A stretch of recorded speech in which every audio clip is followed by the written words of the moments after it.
ठीक है, ओके, ऐसे ले लो। ठीक है, चलो ठीक है बच्चों, स्टार्ट करते हैं फिर, आ जाओ। हाँ, तो अपना केमिस्ट्री का पेपर था कल और सबने दे दिया है। स्कोर मेरे पास देखो आ चुका है, तुम सबको भी स्कोर मालूम पड़ गया है तुम्हारा, है ना। तो अच्छा किया है आपने, ऐसी बात नहीं है कि खराब किया है, सही किया है, काफी अपनी मेहनत से तुम लोगों ने जितना किया है। 11th क्लास का भी क्योंकि सिलेबस था, तो उसके हिसाब से सही है। मेरा ये मानना है धीरे धीरे इंक्रीमेंटल ग्रोथ होती है। अगर तुम सोचो एक ही बारी में ड्रास्टिक चेंज आएगा, 100 में से 80 नंबर ले आओगे, 70 नंबर ले आओगे, ऐसा नहीं होता है। तो अगर आप लोगों के 40 प्लस स्कोर है, 40 44 है ना, समझ रहे हो आप, 50, तो वो धीरे धीरे धीरे होगा। क्योंकि जैसे जैसे आप अपनी कमियों पे, अपनी वीकनेसेस पे काम करते जाएंगे ना, वो स्कोर इम्प्रूव होता जाएगा। ठीक है, तो बस यही ज्ञान था। आ जाओ। तो बेटा यहाँ पे ना, मैं अभी तुम लोगों का देख रही थी ओवरऑल क्लास परफॉर्मेंस, तो वहां पे क्या था ना, कुछ मेरे को ऐसे स्पेसिफिक क्वेश्चंस मिले हैं जो बहुत बच्चों ने या तो छोड़ रखे हैं या उसको गलत किया हुआ है, समझ रहे हो। तो वो वाले क्वेश्चंस पे अपन ज्यादा फोकस करेंगे और उस पर ज्यादा टाइम स्पेंड करेंगे, है ना। और वो क्वेश्चंस कौन कौन से हैं वो आपको भी पता चल जाएगा, है ना। सिमरन आ गई? सिमरन, ठीक है, चल। हाँ, तो पहला क्वेश्चन सबने कर लिया था, वो 100% अटेम्प्ट रेट था। 100% का मतलब है सारे बच्चों ने ये सॉल्व कर लिया था, इसको मैं सॉल्व नहीं करा रही हूँ। सिर्फ नंबर ऑफ मोल्स यहाँ पे निकालने थे, just you need to write the formula given mass by molar mass करके निकालना था, ठीक है। चलिए आइए। फिर भी अगर आपको मान लो लग रहा है कि नहीं मैम तो बस बता के निकल गई, तो मेरे को आप बोल सकते हो कि मैम ये करा दीजिए, ठीक है। 27 वाला आपका सॉल्यूशन चैप्टर से सवाल था, ये भी बहुत बच्चों ने इसको कर लिया था। तो इसका स्टेटमेंट 1 ट्रू है, क्योंकि अगर आपका लिक्विड सोल्यूट भी वोलेटाइल है और सॉल्वेंट भी आपका वोलेटाइल है, तो दोनों को जब आप मिलाओगे तो वेपर प्रेशर क्या होगा, बढ़ जाएगा, ठीक है। क्योंकि अब वोलेटाइल सोल्यूट की वजह से भी होगा और सॉल्वेंट की वजह से भी होगा। फिर वो कह रहे हैं कि मोर वोलेटाइल सोल्यूट की प्रेजेंस में सिर्फ सोल्यूट वेपर बनाएंगे, नहीं ऐसा तो नहीं है, सॉल्वेंट भी तो वोलेटाइल है, उसके भी तो वेपर होंगे, तो ये गलत है ये। ये देखो, ये फिर आ गया क्वेश्चन, और मेरे को खुशी इस चीज की हुई, सारे बच्चों ने ठीक कर रखा था ये क्वेश्चन। कोई था, मेरे को नहीं लगता किसी बच्चे का गलत था ये सवाल, सबने कर दिया था। Very good. इसका मतलब है आप सीख रहे हो, मतलब अब अगर पहले आपने गलती की थी और अब ये ठीक किया है तो प्राउड ऑफ यू, ठीक है। रिड्यूसिंग एजेंट पूछा था, तो दूसरों को रिड्यूस करे और खुद को क्या करे, ऑक्सीडाइज करे। तो देख लो ऑक्सीडेशन पोटेंशियल किसका कम है, ऑक्सीडेशन पोटेंशियल किसका ज्यादा है, इसका ज्यादा है, यानी कि खुद को ऑक्सीडाइज करेगा। अब मैग्नीशियम 2+ ऑक्सीडाइज करेगा या मैग्नीशियम करेगा, मैग्नीशियम करेगा, तो आंसर क्या है, मैग्नीशियम। सी। आदर्श एक बार देख लेना बेटा कि तुमने क्या गलत कर, नहीं नहीं, मैग्नीशियम 2+ तो रिड्यूस करके Mg बनाएगा, Mg will oxidise to Mg2+, ठीक है। ये मैं फिर बोल रही हूँ, अगर जिसका अगर गलत भी है तो प्लीज एक बार दोबारा देखो बेटा इस क्वेश्चन को, है ना। चलिए 29।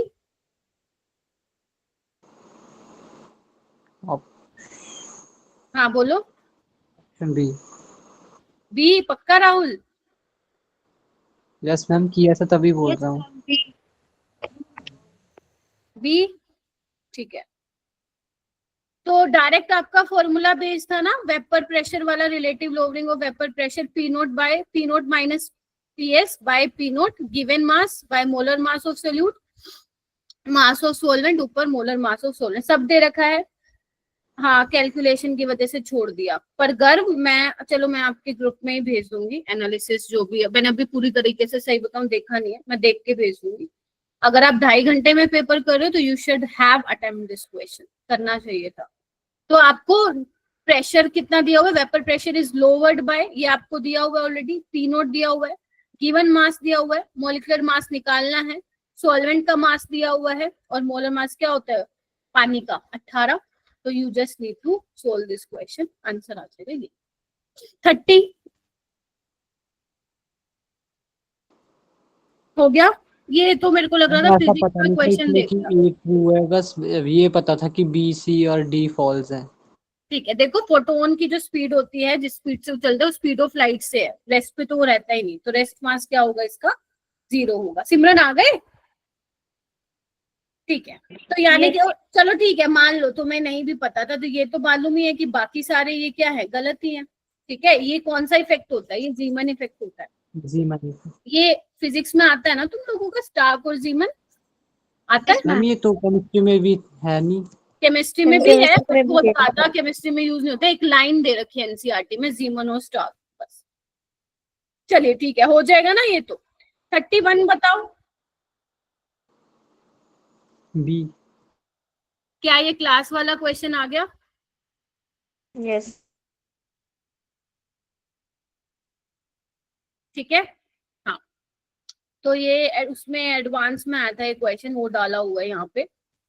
तो बेसिकली मैं थोड़ा सा ऊपर से बता देती हूँ आप लोगों को कि कैसे होना था, अगर किसी का गलत हुआ है बेटा तो, क्योंकि अच्छा क्वेश्चन है ये, है ना, इसीलिए। आपको एक रिप्रेजेंटेशन दे रखी है, सेल रिप्रेजेंटेशन, और बोला हुआ है जो कंसंट्रेशन है जिंक आयंस की, वो 10 टाइम्स है कंसंट्रेशन ऑफ कॉपर 2+, है ना। आपको डेल्टा जी बताना है, तो डेल्टा जी क्या होता है, -n E cell into Faraday. तुमको फेराडे पता है, तुम्हें n की वैल्यू यहां से निकल जाएगी 2, है ना जी। अच्छा, और क्या होगा, ई सेल निकालना पड़ेगा। ई सेल कैसे निकालोगे, यहाँ की क्या करोगे, कैथोड और एनोड की रिएक्शन लिखोगे, है ना जी। तो एनोड पे ऑक्सीडेशन हो रहा है और कैथोड पे क्या हो रहा है, बोलो, रिडक्शन हो रहा है। तो ओवरऑल रिएक्शन क्या हो जाएगी मेरा बेटा, zinc plus copper 2+ gives zinc 2+ copper. तो E cell is equal to E naught cell आपको दे रखा है -2.303 RT लिखना है ना, क्योंकि उस फॉर्म में ही बोला हुआ है इसको, बाय 2 फेराडे। ठीक है, और आपको क्या बोला हुआ है यहाँ पे, लोग जिंक बाय कॉपर, यानी कि जिंक की कॉन्सेंट्रेशन उसने 10 टाइम्स ऑफ कॉपर बोली है, यानी कि लोग 10 हो जाएगा, और लोग 10 क्या होता है मेरा बेटा, 1। तो बस आपको ये वाली वैल्यू जो है ई सेल की, इसमें पुट करनी थी और आपका आंसर आ जाए। तो आंसर वो भी ठीक है। चलिए, 32 हो गया था। Yes ma'am, A option. ठीक है, relative lowering of vapour pressure is independent on temperature. Temperature नहीं आता उसके फॉर्मूले में। ओके, 33 आइसो इलेक्ट्रॉनिक से, जब मैंने Yes, आपके बहुत सारे क्वेश्चन दिए थे, तुषार हो गया था ये बेटा। तुषार नहीं है क्लास में? अच्छा है, हाँ है। ठीक है, सो आपका इसका क्या हो जाएगा आंसर, सी। तो बेसिकली क्या था, आइसो इलेक्ट्रॉनिक स्पीसीज ही है ये। तो जितना ज्यादा पॉजिटिव चार्ज होगा उतना क्या होगा, उसका कम आयनिक रेडियाई होगा। 34 ए ऑप्शन।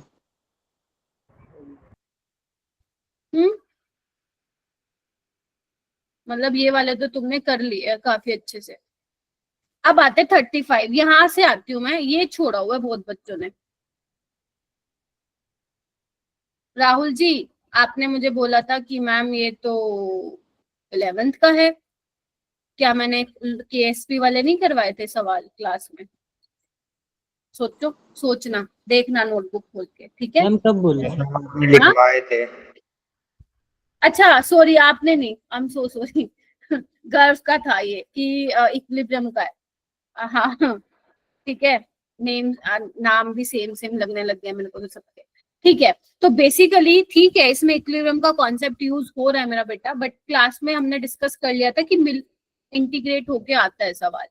ठीक है, हाँ, हालांकि वो टॉपिक डिफिकल्ट था, no doubt, hard to understand था, बट अगर आप उसको रिवाइज करोगे और अगर मान लो थोड़ी सी उसमें आपको प्रॉब्लम आती है क्वेश्चन करने में या फिर उसको समझने में, और इस वजह से आप उस टॉपिक को छोड़ देते हैं, तो ये नहीं करना है।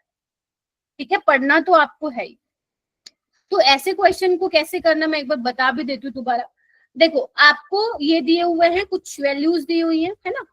आपको लोग केएसपी बताना है एजीआई का। तो मुझे ये बताओ, एजीआई हमारा स्पेरिंगली सोलुबल सोल्ट होता है, तो इसको डिसोसिएट कैसे कराओगे, ऐसे ही कराओगे। एजी प्लस आई नेगेटिव। ठीक है, अब इसको हमें बनाना है इन दोनों से, की कहते हो? हाँ मैम बना दो, चलो मुझे एजीआई लेफ्ट साइड में चाहिए। यहाँ पे देखो कहाँ है, राइट साइड में घुमा दो, इक्वेशन को घुमा दो।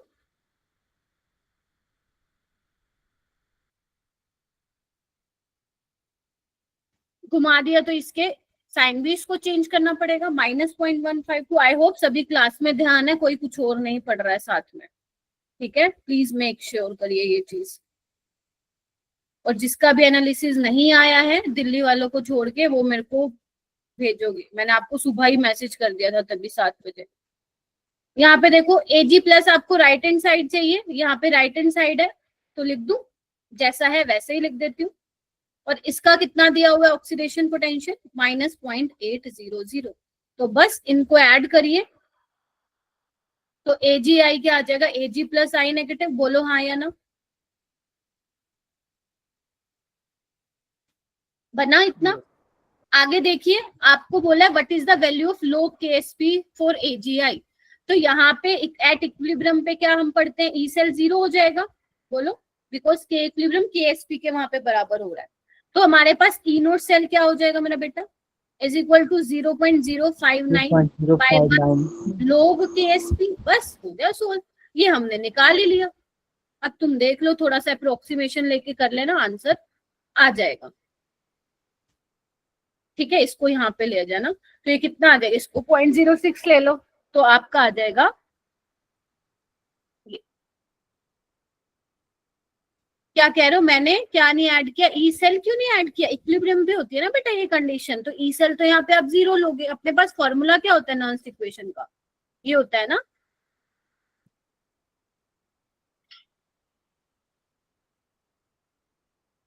है ना, log Q। तो यहाँ पे ई सेल क्या होगा, 0।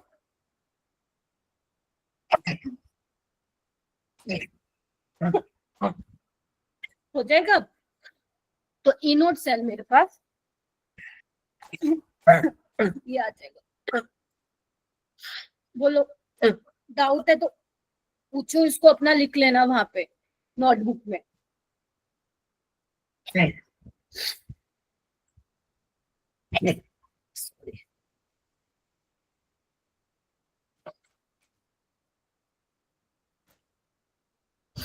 तुम्हारी क्लास में बहुत छिक्के आती है, मेरे को क्या करूं मैं। हाँ ठीक है, ये अगर आपसे नहीं बना था तो please right in your notebook. ठीक है, मैं तो कहती हूँ फेयर में लिख लिया करो, जो नहीं बनता क्वेश्चन स्टार मार्क कर लिया करो, ताकि जब दोबारा रिवाइज करो तो उसको भी आपको देख लेना। ठीक है, चलूं आगे। 36 भी बहुत बच्चों ने बेटा स्किप किया हुआ था। 36 में देखो क्या है, इन एन एटम 2 इलेक्ट्रॉन। हाँ उसमें सॉल्यूशन में गड़बड़ है, सॉल्यूशन मिल गया ना तुम लोगों को, ग्रुप में आ गया ना वो PDF आ गया। हाँ उसमें मैंने सच बताऊं वो देखा भी नहीं है, उसमें थोड़ा सा है गड़बड़, क्योंकि ये क्वेश्चन मुझे याद है पिछले साल जैसे बच्चों ने बोला था मेरे को। देखो 2 electron revolve around the nucleus in circular orbit, जिसका रेडियाई R और 4R है। आपको ये बताना है time taken by them to complete 1 revolution. हाँ आई नो दिया होगा आर्यन, ठीक है।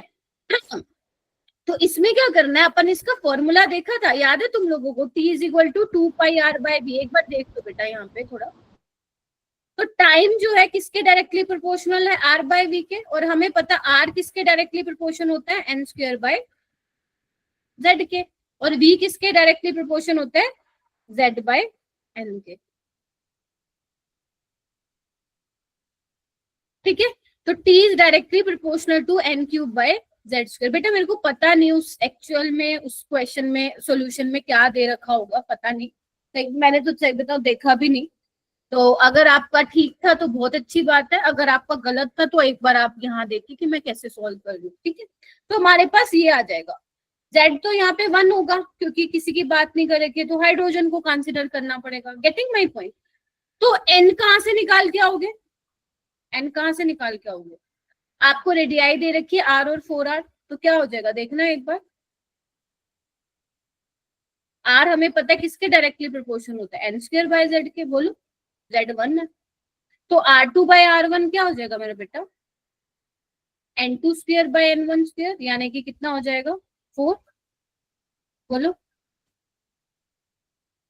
तो N2 बाय N1 क्या हो जाएगा 2।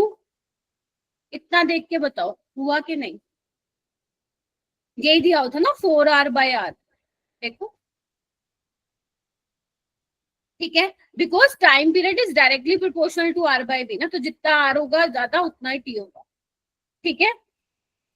अब देखो यहाँ पे क्या है, Z तो 1 है, तो T2 बाय T1 क्या हो जाएगा, बोलो। N2 cube by N1 cube, यानी कि ये कितना आ रहा है मेरा बेटा, बोलो। 8:1, बोलो क्या कहते हो। Yes ma'am. अब हो जाएगा ये, फिर से समझाना है क्या बताओ। अगर फिर से समझाना है, फॉर्मूला अपने पढ़ा हुआ था, ये तुम्हें निकाल के आना था यहाँ से, ठीक है, इस तरीके से होगा। अब ये वाला क्वेश्चन तुम कहाँ हो जाएगा बेटा, ठीक है। अब ये क्वेश्चन तुम कहाँ लिखोगे, मैंने जहां तुम्हें एटॉमिक स्ट्रक्चर पढ़ाया, जहां पे मैंने फॉर्मूला लिखवाया था टाइम पीरियड का, उसी के नीचे डाल लो ये क्वेश्चन, ताकि जब तुम वो फॉर्मूला रिवाइज करो तो तुम ये क्वेश्चन भी पढ़ लोगे उसके साथ साथ।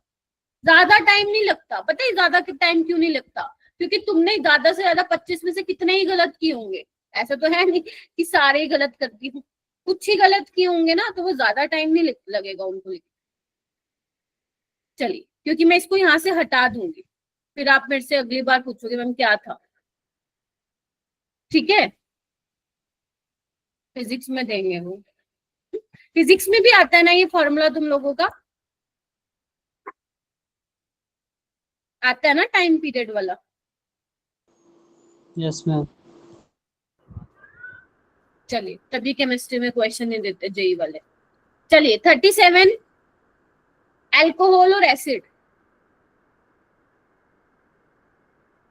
हाँ, केपलर लो याद आ रहा है मेरे को, पढ़ते थे फिजिक्स में। अल्कोहल और एसिड किसका मिक्सचर है ये एसिड वाला, याद करो। एसिड की जोड़ी जब भी आ जाती थी तो मैं क्या कहती थी, इसमें नेगेटिव डेविएशन होगा। अल्कोहल और एसिड को जब आप मिलाओगे, इधर देखो, अल्कोहल और एसिड को जब आप मिलाओगे तो इनमें क्या होगी, स्ट्रॉन्ग फोर्स ऑफ अट्रैक्शन होगी ड्यू टू हाइड्रोजन बॉन्डिंग। तो इसकी वजह से क्या होगा मेरा बेटा, जो टोटल वेपर प्रेशर है वो क्या हो जाएगा, कम हो जाएगा।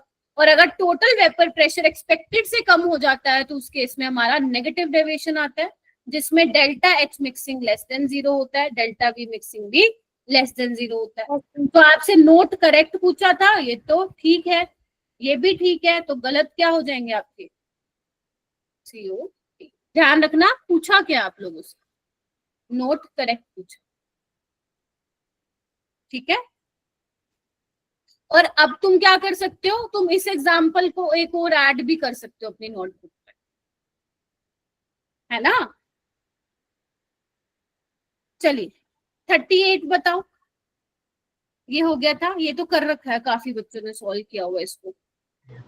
A option. हाँ जी बेटा, हो जाएगा। बस आपको ये इसमें तो कोई वो भी नहीं है कि कुछ अड़ंग बड़ंग कुछ दे रखा होगा। ये आपका वो है, बेरिलियम है, ये आपका ऑक्सीजन है, ये आपका नाइट्रोजन है, ये आपका बोरोन है। आपको बस ऑर्डर लगाना है इसका, ठीक है। तो इसमें क्या होगा, सबसे ज्यादा होना चाहिए ऑक्सीजन का, बट होगा नाइट्रोजन का। बेरिलियम, नाइट्रोजन, ठीक है। बोरोन का ज्यादा होना चाहिए, बट किसका होगा, बेरिलियम, बोरोन। तो ये तो फेमस ऑर्डर है ना, ये तो बहुत पॉपुलर ऑर्डर है तुम लोगों का, तो ये आपको ध्यान में रखना है, ऑप्शन ए इसका करेक्ट हो जाएगा, ठीक है। चलिए 39, ए ऑप्शन। कौन सा ऑप्शन, ए या D, A option A. Option A, simple formula ही लगाना था ना तुम लोगों को, yes ma'am. Equivalent connectivity by limiting वाला। Just you need to write the formula by और मल्टीप्लाई कर देना 100 से, तो आपका परसेंटेज में आ जाएगा। 40 गलत किया हुआ बेटा काफी बच्चों ने। मैम कोई क्वेश्चन तो याद ही हो गए हैं। हाँ जी बेटा, कई क्वेश्चन तो ऐसे वो याद ही हो गए हैं। अच्छा अच्छा, ये मेरे को याद था, मैंने सॉल्व नहीं किया फिर। ये वाला क्वेश्चन भी बहुत पॉपुलर है, मतलब आप मॉड्यूल में देखो, पीवाईक्यू में देखो, हर जगह मिलेगा ये क्वेश्चन। तो यहाँ पे मैं बता देती हूँ क्योंकि काफी बच्चों ने इसको छोड़ा हुआ था, तो एक बार मैं बता देती हूँ। आपको गैसेस मिक्सचर दिया हुआ है जिसमें ऑक्सीजन और नाइट्रोजन है इस रेशियो में बाय वेट। तो अगर मान लो मैं ऑक्सीजन का रेशियो x ग्राम ले लूं तो नाइट्रोजन का 4x ग्राम ले लूं। आपको नंबर ऑफ मॉलिक्यूल्स बताने हैं, तो नंबर ऑफ मॉलिक्यूल्स के लिए हम क्या करते हैं, पहले मोल्स निकालते हैं, फिर एवोगैड्रो नंबर से मल्टीप्लाई कर देते हैं, तो कर देते हैं। ऑक्सीजन के क्या निकालोगे, मोल, x bye given mass by molar mass into Avogadro number, बोलो। ऐसे ही नाइट्रोजन का given mass by molar mass into Avogadro number. तो बस सोल्व कर लेना आप लोग ये, ठीक है। तो कितना आ जाएगा मेरा बेटा आपको, 7/32। 32, ठीक है।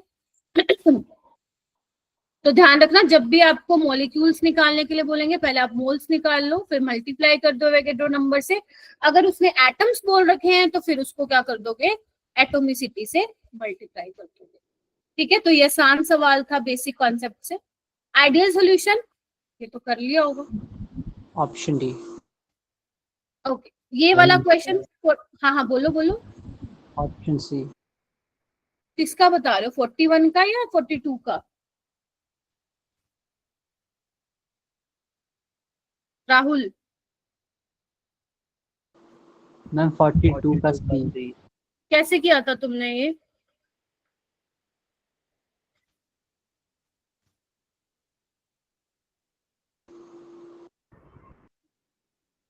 बोलो। 2 pi r is equals to n lambda वाले से बनता है। उससे किया था, उससे और कैसे फिर निकालते हो, उससे कैसे निकालोगे, h बाय सबसे m भी पहले कर दोगे? हम r की वैल्यू निकाली थी हम सेकंड ऑर्बिट के लिए। फिर से बोलो बेटा, mvr is equal to nh by 2 pi, ऐसे किया था प्रिंस? मैंने यहाँ से वेलोसिटी निकाल के हाफ mv² में भर दी। ठीक है, ओके। और आर्यन ने भी वैसे किया है। प्रिंस आप क्या कह रहे थे बेटा? मैम r की वैल्यू निकाली थी मैम, 8 a नॉट आएगी मैम वहां से, और मैम यहाँ से ठीक, सॉल्व करके लैम्डा की वैल्यू मैम h के बराबर आ रही थी। ठीक है, h बाय m भी फिर मैम करके करा होगा तुमने, यस मैम, फिर उसके बाद वहां से करा था। ठीक है। आ गया तुम्हारा आंसर, आ गया था सी वाला, क्योंकि जो ये यस निकल मैम। के आता है ना फॉर्मूला, ये यहीं से ही निकल के आता है। याद करो, अपन ने उसी में ही पढ़ा था, ये डी ब्रोय हाइपोथेसिस से इसको प्रूव किया था, बोहर को, है ना। तो आप ऐसे करके कर लो, यहाँ पे h बाय m भी करके, ठीक है। और आप जिसकी वैल्यू r की वैल्यू निकालो वो निकाल दो। अगर आप ऐसे कर रहे हो तो ऐसे कर लो। आपको पता है काइनेटिक एनर्जी क्या होती है, हाफ mv², ठीक है, बोलो। तो अब मैम यहाँ पे इसका क्या आंसर करोगे, हाफ m, v क्या है यहाँ से निकाल लो, nh बाय 2 पाई mr, इसका स्क्वायर। अब r कैसे निकालोगे, सेकंड बोहर ऑर्बिट के लिए r कैसे निकालोगे मेरा बेटा, 0.529 इंटू n स्क्वायर यानी कि 4, और हाइड्रोजन है तो Z1 हो जाएगा, ये उसने दे ही रखा है A0 यानी कि 4A0 आ जाएगा। तो बस r की जगह ये पुट कर देना, सोल्व करके थोड़ा सा घुमाना घुमाना भी पड़ेगा, और डायरेक्ट तुम्हारा क्या आ जाएगा आंसर, ऑप्शन नंबर सी आ जाएगा, ठीक है। ऑल राइट, चलें, चलो। Yes ma'am. अब आते हैं ये वाला, मिस्टर कौन है, सॉरी मिसिस पार्कर पे आते हैं, क्या दिया हुआ है। ये वाला क्वेश्चन भी बहुत बच्चों ने छोड़ा हुआ था, मिसिस पार्कर वाला। यूरिया का फॉर्मूला याद तो होना चाहिए था, मैं ऐसे मत बोलो, मैंने उसमें सॉल्यूशन में स्पेशली मेंशन किया था कि सुक्रोज, यूरिया और ग्लूकोज का याद रखो। तुम तब मेरी सुनते ही नहीं हो, वो काम आ गया ना इसमें। देखो मिसिस पार्कर है, मैं मिस्टर सोच रही थी। Mrs Parker consume 1 kg of bread on average every day, मतलब कितना ब्रेड कंज्यूम करती हैं भाई वो, 1000 ग्राम। कोई बात नहीं बेटा, मैं समझा देती हूँ, इट्स ओके। तभी समझा रही हूँ क्योंकि मैंने देखा है कि कुछ बच्चों ने क्वेश्चन गलत किया हुआ था। तो 1000 ग्राम ब्रेड कंज्यूम करती है वो। फिर वो कह रहे हैं कि ब्रेड में contains 10% by mass of protein. क्या ये वर्ड तुम लोगों के लिए सिमिलर सा नहीं, अपन ने उसमें भी किया था सॉल्यूशन चैप्टर में।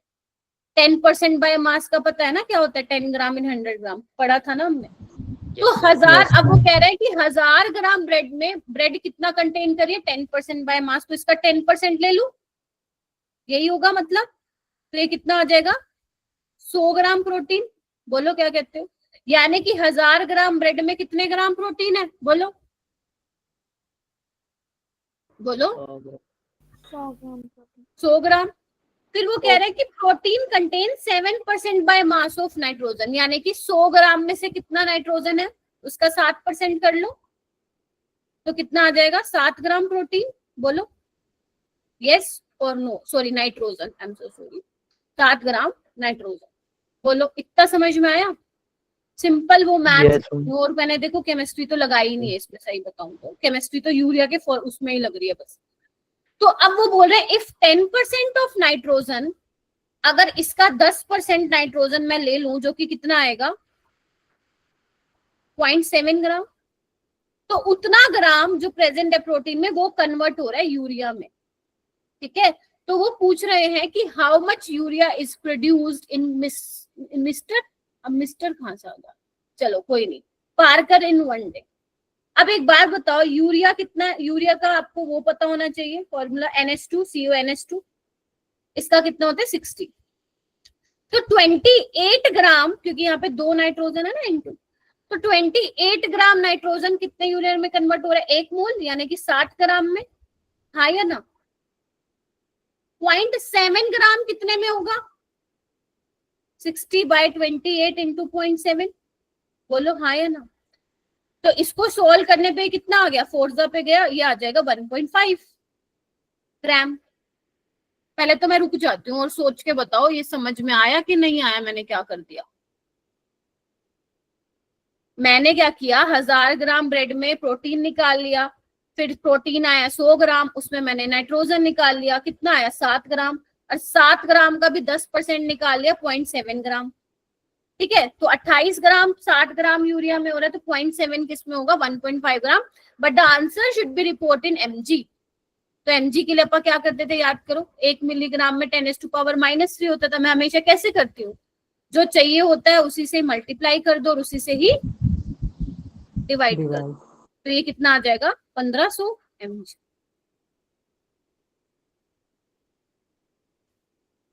बस सारी मैथ्स दे दी थी, लास्ट में इसका वो पता होना चाहिए था तुम्हें फॉर्मूला।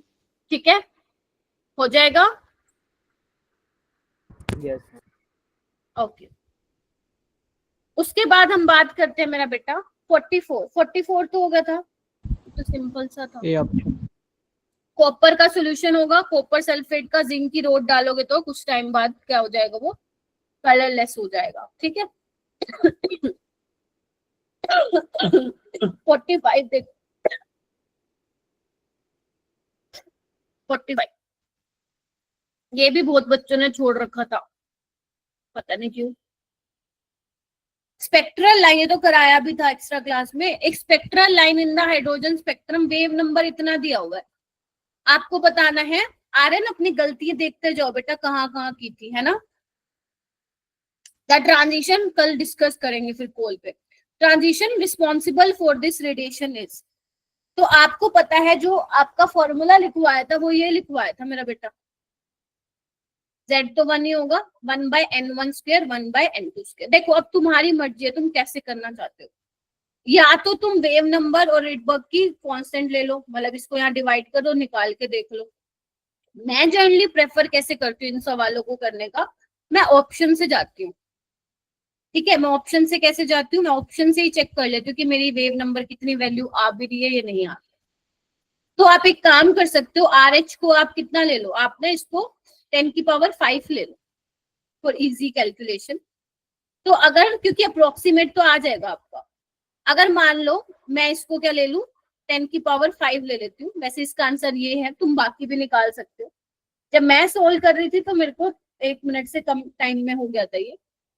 तो n1² और n2², अब आपको ये पहचानना है n1 क्या होगा, n2 क्या होगा। 3 से 2 करी ना उसने ट्रांजिशन, बोलो तो n1 कितना है 2 और n2 कितना है 3, तो यहाँ पे 4, ये यहाँ 9 आ जाएगा, तो ये कितना आ जाएगा देखना 5 इंटू 10⁻⁵ और इतनी कैलकुलेशन तुम करने में माहिर हो के नहीं हो, बिल्कुल हो। तो जब तुम इसको सोल्व करोगे ना तो ये कुछ 1300 के आसपास आएगा, 1300 के आसपास आएगा, और यही एक ऐसी वैल्यू होगी जो 1500 के क्या आ रही है, पास आ रही है। समझ रहे हो? तो आंसर इसका हो जाएगा सी। बाकी तुम और भी चेक कर सकते हो, या तुम्हें दूसरे तरीके से जाना तुम वैसे भी जा सकते हो कि तुम वेव नंबर की वैल्यू ले रहे हो, RH की वैल्यू ले रहे हो, ठीक है, और फिर वहां से निकाल के देख रहे हो कि n1 और n2 क्या आएगा। ठीक है, बोलो। या तुम एक और तरीके से भी कर सकते हो, सब में नोटिस करो सिर्फ इसमें 1 है, बाकी सब में क्या है 2 है, तो आप किसी में सब में क्या करो n1 की वैल्यू 2 ले लो, है ना, ये वेव नंबर रख दो, रिडबर्ग कांस्टेंट रख दो और n2 निकाल लो, 9 आ जाएगा, तो आंसर क्या हो जाएगा, सी हो जाएगा।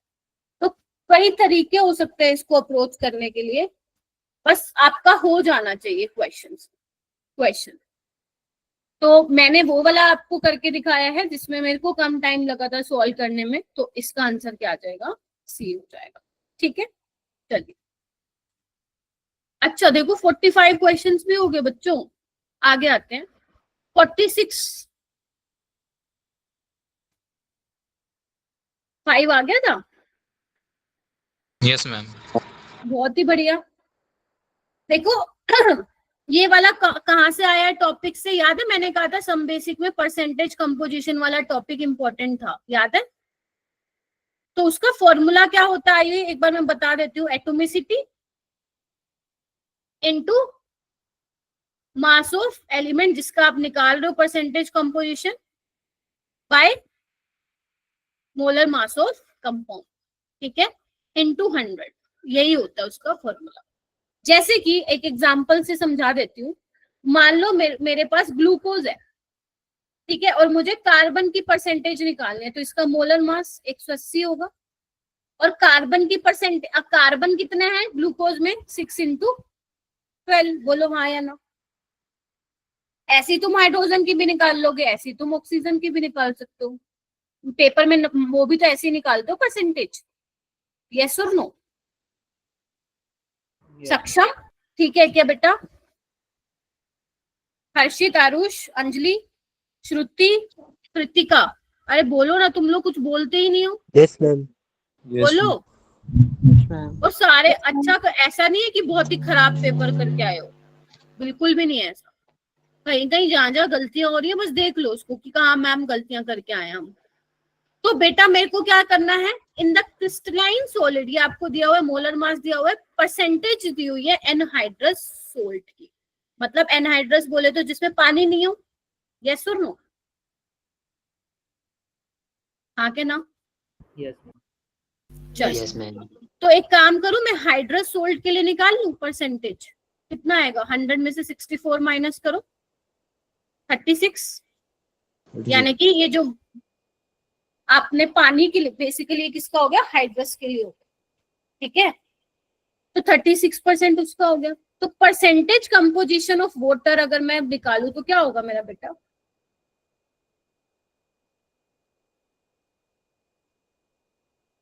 Atomicity into mass of element, यानी कि वाटर का कर रही हूं मैं, वाटर मॉलिक्यूल का निकाल रही हूं bye molar mass of compound, बोलो हाँ या ना, इनटू 100, तो बस 36/100, एन हमें पता नहीं, इनटू 18/250, बोलो क्या कहते हो सकता है आपने किसी और तरीके से भी किया हो। तो ये कितना आ गया, 5 आ गया। Yes ma'am. ये क्वेश्चन भी पॉपुलर है पेपर में, ये क्वेश्चन भी पॉपुलर, काफी सारे क्वेश्चंस ऐसे आए हुए थे जो जेई में पहले पूछे जा चुके हैं, कम से कम आए हैं 6 से 8 क्वेश्चंस। क्या ये कर लोगे मेरा बेटा, कंफर्म कीजिए मेरे को।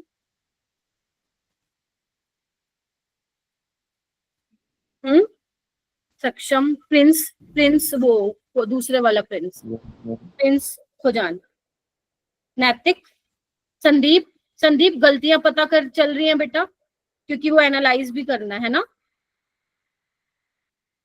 ठीक है, बाकी सबको कह रही हूँ। चलिए क्वेश्चन नंबर 47, आपको बोला है how many of this metal can replace H2 easily from acid. ये तो आई होप सबने पता लगा लिया होगा।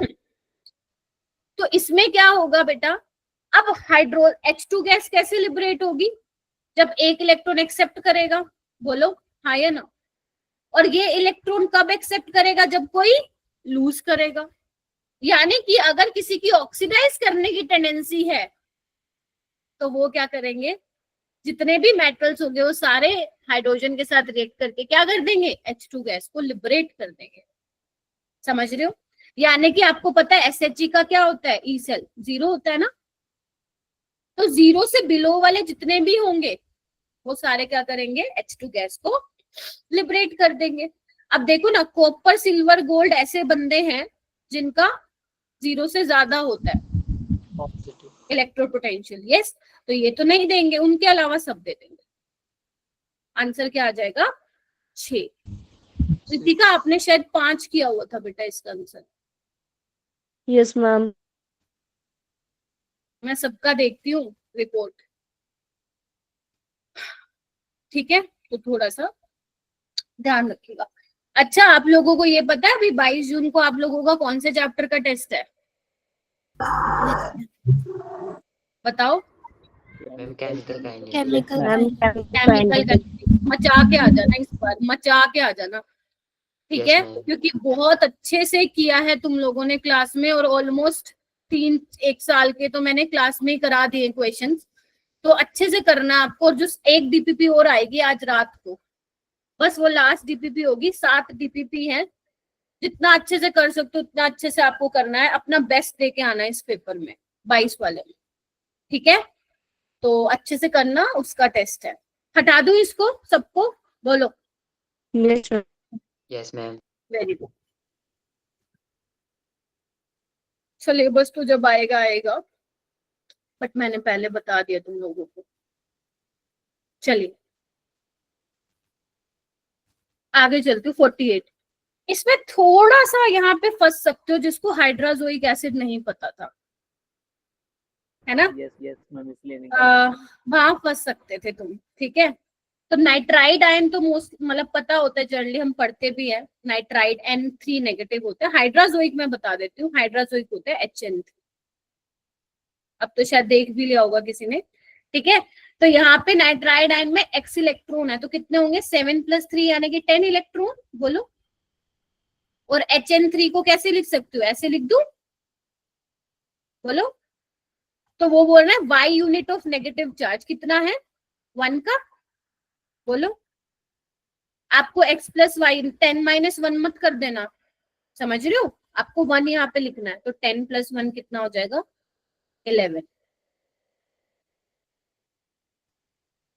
मेरे को समझ नहीं आया था वैसे ये क्यों दिया इन्होंने क्वेश्चन, बट वो शायद ना पीरियोडिक टेबल से आया है ये क्वेश्चन, हाइड्राजोइक बोल दिया। मैं बोलती हूँ देखो नाइट्राइड का मतलब पता होना चाहिए, और क्या नाम है, आदर्श N3 नेगेटिव, N के ऊपर है 3 नेगेटिव। और हाइड्राजोइक एसिड क्या होता है, HN3 होता है। वैसे तो मैं आगे कोऑर्डिनेशन वगैरह कराऊंगी, उसमें आएंगी ये चीजें दोबारा। HN3 होता है। अब इलेक्ट्रॉन इसके पास कितने हैं, 10 है, नाइट्रोजन का 7 होता है ना एटॉमिक नंबर, तो -3 के नाम का ऐड करोगे ना 3 इलेक्ट्रॉन। यहाँ पे क्या बोला है, अनायनिक पार्ट में Y unit of negative charge है, कितना नेगेटिव चार्ज, 1 का है ना, तो आपको X + Y बताना था, तो 10 + 1 कितना हो जाएगा बेटा, 11 हो जाएगा, 11. ठीक है, हाँ 11 हो जाएगा। रिया ठीक है क्या, है क्या क्लास में, बताओ भाई रिया।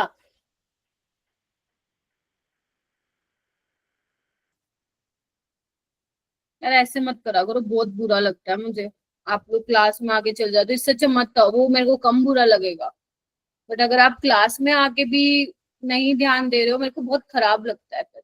एक तो ऑनलाइन क्लासेस लगती हैं आप लोगों की, टीचर को मालूम ही नहीं पड़ता कि आप लोग पीछे क्या कर रहे हो, तो ये जो मेरा ट्रस्ट है उसको तो एटलीस्ट मत ब्रेक करो ना। अगर नहीं समझ में आ रहा तो डायरेक्टली बोलो कि मैम नहीं आ रहा है ये समझ में, फिर से बताओ।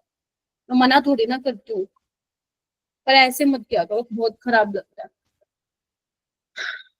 आप सुनते ही नहीं हो। ठीक है, 49 करवाती हूँ। 49 थोड़ा सा लेंदी है बट आसान है। 50 वाला देख लो, छोटा सा क्वेश्चन है, ये भी बहुत बच्चों ने गलत किया हुआ है, छोड़ा हुआ है। Molecule M associated in a given solvent according to this equation. Time वो वाला है ना अपना, याद करो कौन से वाला एसोसिएशन वाला केस है ना यहाँ पे, जहाँ पे डाइमर ट्राइमर बनते थे आपके। वोंटो फैक्टर आपको दिया हुआ है। अब यहाँ पे कंफ्यूज मत हो ना, फ्रैक्शन ऑफ एसोसिएटेड मॉलिक्यूल का मतलब क्या दिया होता है, अल्फा ही तो दिया हुआ था तुम लोगों को। अल्फा क्या होता था यहाँ पे, डिग्री ऑफ डिसोसिएशन ही तो होता है, degree of association in case of association. तो एसोसिएटेड मॉलिक्यूल का फ्रैक्शन 0.2 दिया हुआ था। किसने किया था ये सवाल, बताओगे एक बार?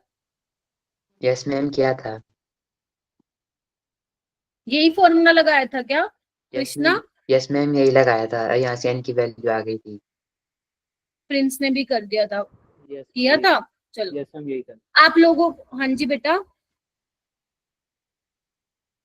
क्या कह रहे हो प्रिंस? मैं कह रहा था यही कराया है। ठीक है, संदीप किया था? Yes ma'am.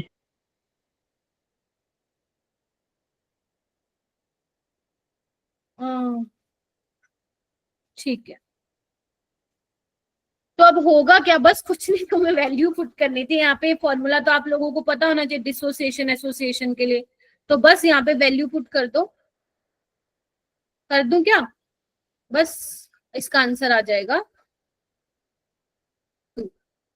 ठीक है, आसान था। देखो इसमें मैं बताती हूँ, इंटीजर वाले में ये एडवांस का क्वेश्चन था बट आसान था।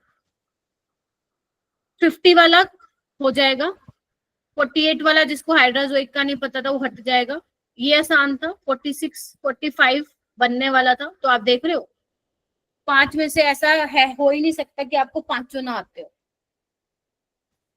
बेटा लेंथी नहीं होगा इसमें। 49 मैं भी करके दिखाती हूँ आप लोगों को, जब आप खुद करोगे ना इस क्वेश्चन के सोल्व, अभी मैं करवाती हूँ, तो आपको लेंथी नहीं लगेगा। देखो जब आप खुद करोगे इसको सोल्व तो बहुत फटाफट हो जाएगा। मेरे पास अभी क्या है, यहाँ पे स्पेस कम है तो इसलिए वो लंबा जाएगा अभी थोड़ा, लेकिन आसान है। तुम सुन लेना एक बार, लिखना मत, ठीक है? आइए देखो क्या दे रखा था, किसी का हुआ था ये क्वेश्चन, किया था या छोड़ दिया था सबने? मैम मैंने तो छोड़ दिया था। ठीक है, किया था। प्रिंस ने किया था। प्रिंस हो गया था ये? यस मैम, हो गया था। 3 आ गया था? Yes ma'am. ठीक है, ओके, आर्यन का भी हो गया था। ठीक है ठीक है, कोई बात नहीं, आ जाओ आ जाओ, मैं बता देती हूँ। नोटबुक में भी लिख लेना इसको। अच्छा सवाल है, मुझे खुद बहुत अच्छा लगा। चलो वो कह रहा है, ध्यान से सुनना, पहले लिखना मत कुछ, पहले सुन लो मेरी बात। Molar conductivity of a solution of weak acid, कोई नहीं बेटा मैं बता रही हूँ। HX आपको वीक एसिड दिया हो, बोला है 10 times molar than the molar conductivity solution of HY। अब इसका मतलब क्या हुआ कि वीक एसिड के सॉल्यूशन HX की मोलर कंडक्टिविटी 10 टाइम्स कम है, तो इसका मतलब ये हो गया ना कि HX बाय HY की molar conductivity is equal to 10 है। बोलो, पहले तो इतना आपको समझना ma'am. पड़ेगा। अगर वो बोलता ना 10 टाइम्स ग्रेटर तो मैं उल्टा लिख देती फिर उसको। ठीक है, इतना हो गया। चलिए अब HX, क्योंकि मेरा क्या है, मेरा बेटा वीक एसिड है, तो HX को कैसे डिसोसिएट करूंगी, ऐसे। ये वाला स्टेप हमने बहुत बार करा है अभी 12th में भी। स्टार्टिंग में मान लेते हैं कितनी कॉन्सेंट्रेशन है, C मोल की टर्म्स में ले लो 0.0। अल्फा 1 मोल के लिए होता है, यहाँ पे C है तो 1 में से अल्फा जाता है, C में से कितना जाएगा, C अल्फा। तो इसका डिसोसिएशन कांस्टेंट कितना हो जाएगा बेटा HX का, यहाँ पे मैं X लिख दूं, बोलो। C1 square alpha 1 square C1 minus alpha, और इसने बोला है अल्फा काफी छोटा है 1 से, तो मैं नीचे क्या कर देती हूँ, कैंसिल आउट कर देती हूँ। बोलो क्या कहते हो? मैम हाँ बोलो। मैम इसमें जो मोलर कंडक्टिविटी ऑफ सॉल्यूशन दे रखी है HX की, वो 10 टाइम्स स्मॉलर है, तो मैम उसमें जो आपने बगल में लिखा है मैम, उसमें HY ऊपर नहीं आएगा? क्योंकि एच एक्स तो छोटा है ना। अच्छा उल्टा लिख दिया क्या? एक मिनट मैंने हाँ राइट, यस उल्टा लिखा है बेटा मैंने, H Y by H X होगा। अगर वो बोलता ना 10 टाइम्स ग्रेटर देन, फिर मैं मल्टीप्लाई में उसमें कर देती, उल्टा कर देती। Yes H Y by H X होगा, क्योंकि जो आपका एच वाई बनेगा वो 10 टाइम्स एच एक्स बनेगा। तो एच वाई ज्यादा होगा 10 टाइम्स, बट एच एक्स जो होगा वो कम होगा। ठीक है, बिल्कुल ठीक है, सही है, थैंक यू बेटा। ये हो गया। सेम एच वाई के लिए क्या लिखोगे? C2 alpha 2 square. देखो इतना ठीक है।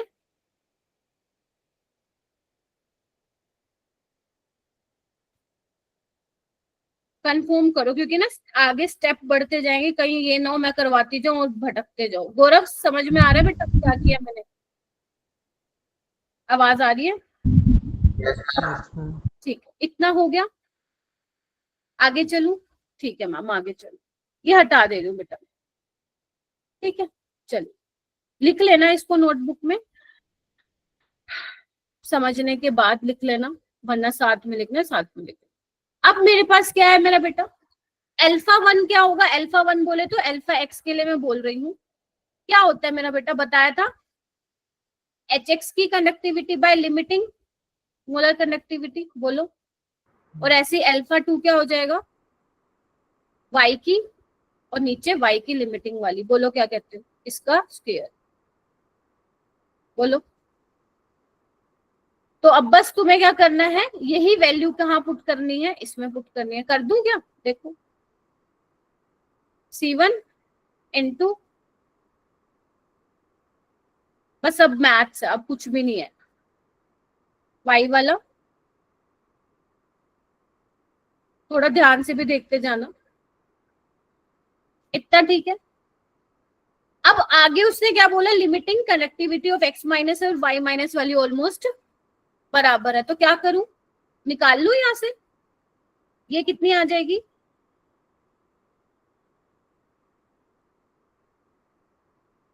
एच एक्स बाय के ए एक्स 1/C1, बोलो ध्यान से देखिए। C1 यहाँ पे,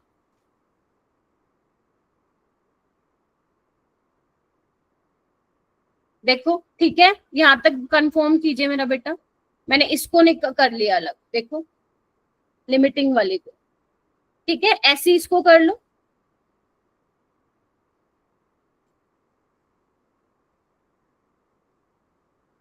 देखो आई होप इतना क्लियर हो गया होगा।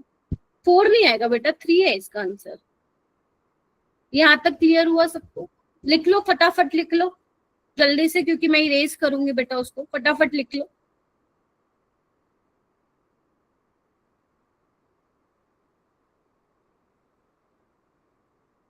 कंफर्म कर देना हाँ मैम हो गया, ताकि मैं आगे चलूं। चलूं? देखो कोई कुछ बोल रहा है? ठीक है, मैं क्योंकि फिर इरेज कर रही हूँ, हटा दो ये। अब ये दोनों इक्वेट कर दो, क्योंकि आपको बोला बराबर लेने को, है ना? तो इन दोनों को क्या कर दोगे? इक्वेट कर दोगे। तो क्या आएगा मेरा बेटा मेरे पास? ये एक्स वाला है और ये वाला वाई वाला है, बोलो क्या कहते हो? देखो अब कितना सिंप्लीफाई हो गया ये। ठीक है, देखो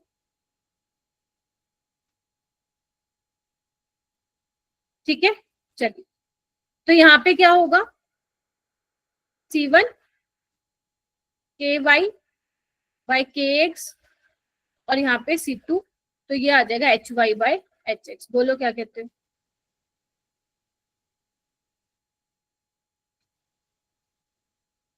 बोलो, हो गया? किसी को दिक्कत है यहाँ तक? कुछ नहीं किया, बस रीअरेंज किया और कुछ नहीं किया। ठीक है, जो C1 बाय C2 यहाँ पे है उसको वहां ले जाओ। क्या तुम्हें ये दिया हुआ है? y बाय एक्स अभी बताया 10, देख रहे हो? यानी कि 10 का स्क्वायर 100। C2 कितना दिया हुआ है?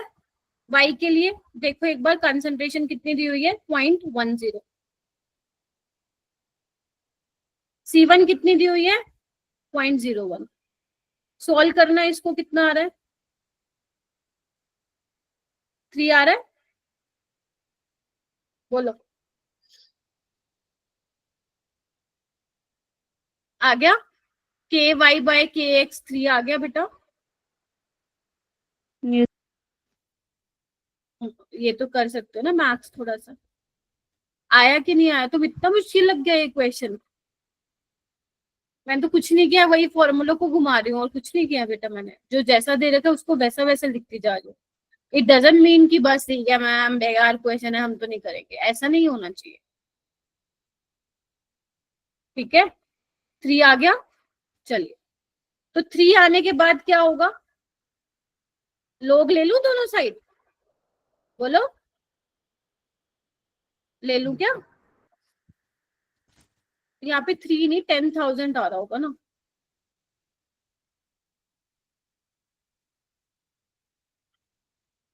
बोल भी नहीं रहे, हाँ मैम 3 आ गया 1000 आएगा, जब लोग लोगे ना तो 3 आएगा।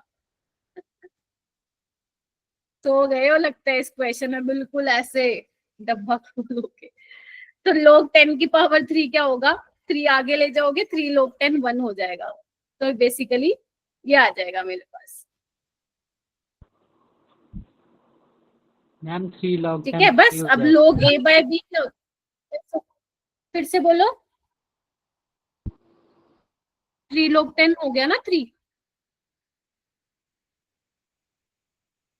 लोग 10 3 हो गया ना मेरे बेटा। अब लोग a बाय बी की प्रॉपर्टी क्या होती है, लोग a माइनस लोग b। बस अब लिख दो, pk क्या होता है मेरा बेटा, pk माइनस लोग ऑफ के। अब देखो क्या आ गया हमारे पास, आ भी गया। तो ये हमारे पास हो जाएगा माइनस पी के ए वाई वाला, ये हो जाएगा पी के ए एक्स हो जाएगा, और ये हमारा आ गया बराबर 3 का। क्या यही था क्या, या गड़बड़ मार दी? पी के एच एक्स माइनस पी के एच वाई, तो कितना आ गया 3 आ गया। मैम क्या किया, घूम गए हम तो, एक बार देख लो फिर मैं बता देती हूँ दोबारा से। बस जैसा जैसा दे रखा है वैसा वैसा लिखते जाओ। देखो मेन तो आपको यहीं पे ध्यान रखना था, अगर यहाँ गलती होगी तो फिर वो क्वेश्चन गड़बड़ा जाएगा। आपको बोल दिया था कि जो मोलर कंडक्टिविटी है सॉल्यूशन की वीक एसिड की, वो 10 टाइम छोटी है। अब छोटी का मतलब क्या हुआ, यानी कि x वाली छोटी है, तो y बाय एक्स लिखना होगा आपको, जो कि 10 के बराबर आएगा। फिर आपको वीक एसिड के लिए आपको पता होना चाहिए डिसोसिएशन कांस्टेंट कैसे निकालते हो आप, C square alpha square by C1 minus alpha. Alpha उसने लेस देन 1 दिया हुआ था, ठीक है, तो मैंने उससे वो निकाल लिया। C1 कितना, C1 alpha 1 square is equal to K1। Alpha 1 हमें पता ही है, ये फॉर्मूला ऐसा तो है नहीं पढ़ा हुआ क्लास में। बस अगर तुम नोटिस करोगे रीअरेंज करती गई मैं, अल्फा 1 अल्फा 2 की वैल्यू पुट करती गई, जो जैसे उसने बोला हुआ था वैसे वैसे मैं करती गई, इक्वेट करती गई, और फाइनली तुम्हारा आंसर निकलता गया। इसमें बस एक चीज का ध्यान रखना था कि ये तुम्हें मालूम होना चाहिए था कि पीके क्या होता है, माइनस लोग ऑफ के ए होता है। क्लियर है, ये आप लोगों को मालूम होना चाहिए। जैसे पीएच आपका minus logarithm of x plus होता है, पीके क्या होता है, माइनस लोग ऑफ के। हाँ, ये मैं बोल सकती हूँ कि आयनिक इक्विलिब्रियम से जुड़ के आया था ये सवाल। तो अगर आयनिक इक्विलिब्रियम का ये वाली चीज नहीं पता थी तो गया क्वेश्चन, बाकी सब कर सकते थे। तो अब क्या करोगे, इस क्वेश्चन को कहाँ लिखोगे, नोट्स में लिखो। बोलो ठीक बात है? Yes ma'am.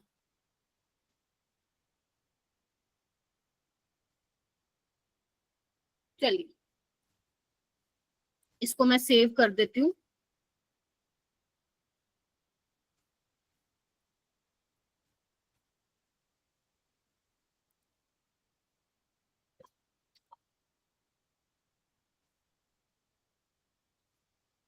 ठीक है,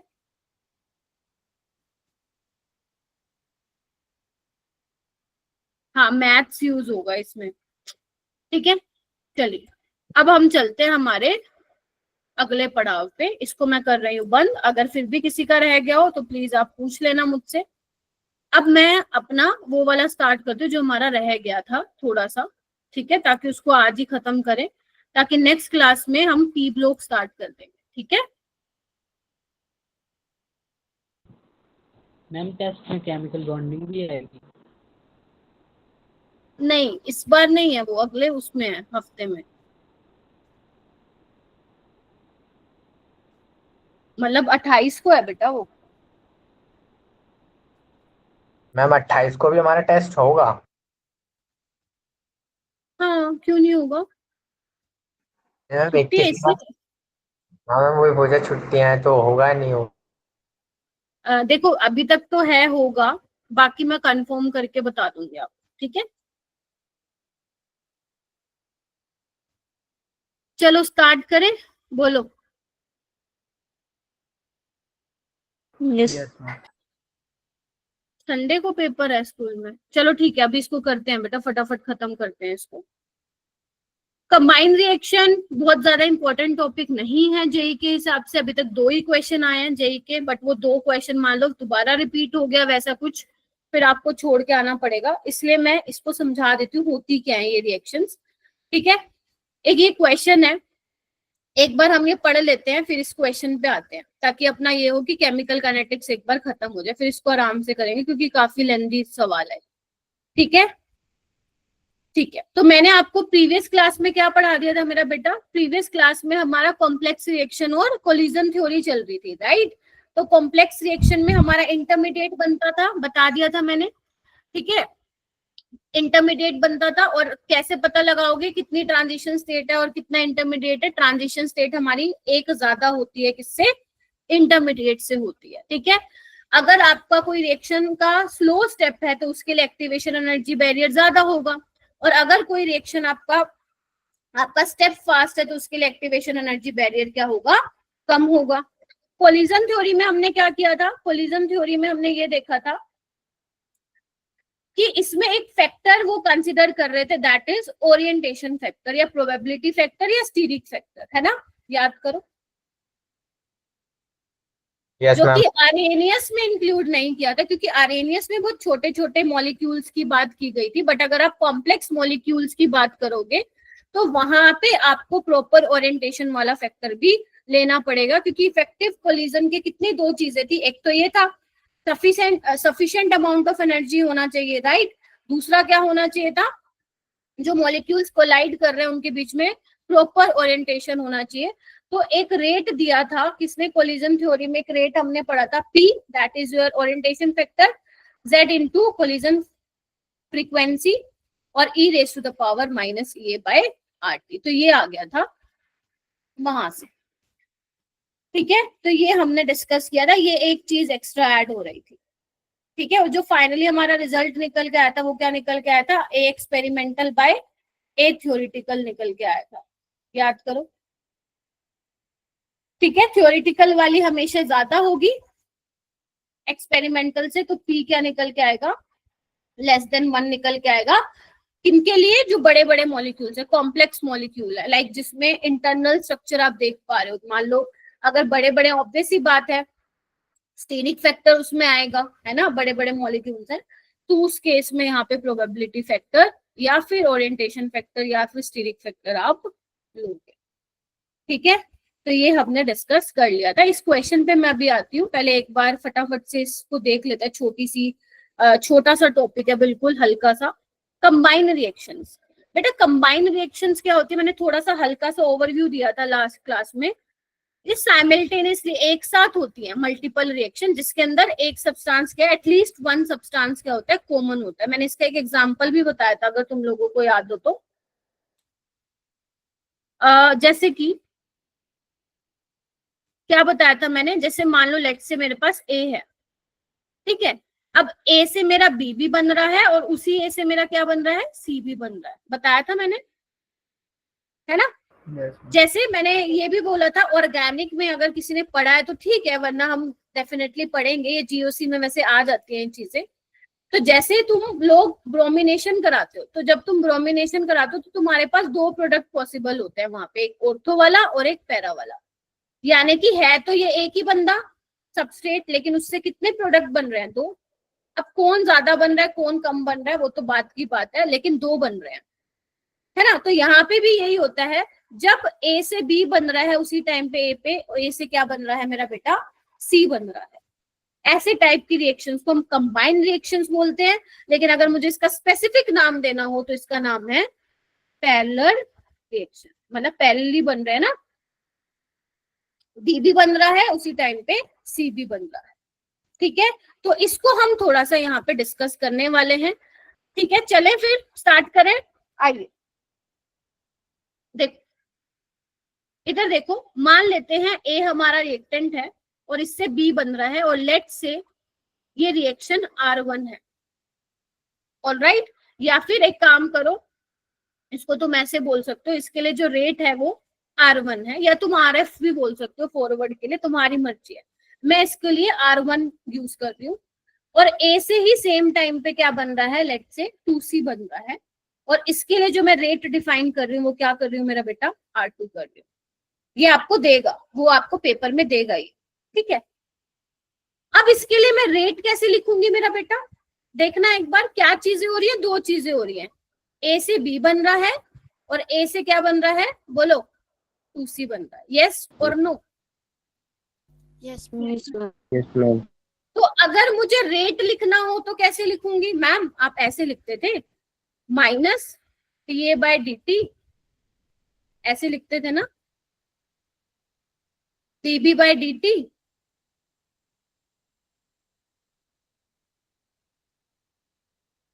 इज इक्वल टू R1, ऐसे ही तो लिखते थे ना रेट। बोलो, हाँ ये ना, rate of Yes, reaction. Yes इसका मैम। कैसे लिखूंगी? मैं minus dA/dt is equal to half dC/dt और R2 के बराबर। बोलो, ये सब तो हम पढ़ के आ चुके हैं, बोलो क्या कहते हो? Yes ma'am. तो अगर मैं तुम्हें बोलूं सिर्फ d/dt क्या होगा, सिर्फ मैं बात कर रही हूँ d/dt ओनली, तो ये R1 के बराबर होगा। बोलो, और अगर मैं dC/dt की बात करूंगी तो वो किसके बराबर होगा? R2। 2R2 के, 2R2 बेटा, क्योंकि हाफ है ना dC/dt। यहाँ तक Yes. क्लियर हुआ? Yes, ma'am. और अगर मैं बोलूं बेटा माइनस dA/dt क्या होगा? Disappearance of A, R1 plus R2। ऐसे मत लिख देना मैम माइनस 2dA/dt, ऐसे नहीं लिखते हैं इसको। तो माइनस dA/dt क्या हो जाएगा आपका? R1 plus R2। ठीक है, यहां तक बात बोलिए, मुश्किल लग रहा है? ये आपका क्या है? एक टाइप है पैरेलल रिएक्शन का। ठीक है, देखो आगे चलूं, एक और एग्जांपल कंसीडर करूं। बोलो, एक तो ऐसे पूछ सकता है, दूसरा कैसे पूछ सकता है? मान लो उसने दे रखा हो ए से बी जा रहा है और बी से ए में भी आ रहा है, तो मान लेते हैं फॉरवर्ड रिएक्शन का रेट RF है और बैकवर्ड का कितना है मेरा बेटा? RB है। यस और नो? तो यहाँ पे भी Yes, दो ma'am. टाइप का हो रहा है, एक तो ए से बी जा रहा है तो मान लो उसका रेट RF है, मैम बी से ए जा रहा है तो RB है। ठीक है, तो चलो इसका रेट कैसे लिखूंगी मैं? Ma'am RF is equal to minus dA/dt is equal to dB/dt। बोलो क्या कहते हो? Rate of disappearance of A है ना, डिसअपियरेंस ही तो है माइनस dA/dt। बोलो, और इसके लिए क्या लिखूंगी मैं? RB इज इक्वल टू, अब इसके लिए क्या हो जाएगा? ये आपका रिएक्टेंट हो जाएगा, यानी कि इसका डिसअपियरेंस हो रहा होगा। बोलो क्या कहते हो?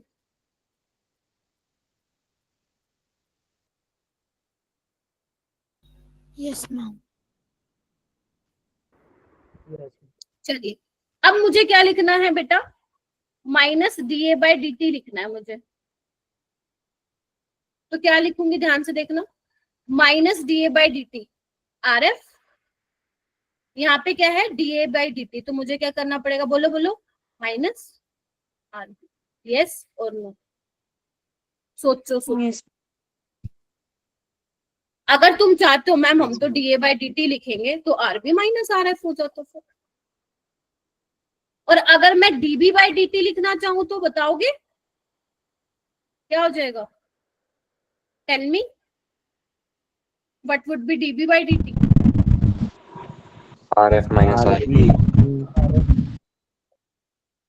ठीक है, देखो बोलो क्या कहते हो। हो जाएगा। तो ए एक टाइप का इस तरीके से पूछ सकता है, ठीक है। और आज चलूं आगे? अरे तो क्वेश्चन आगे, अरे रे मेरे को एक और चीज करानी थी। यहाँ बता दूं क्या? यहाँ बता देती हूँ।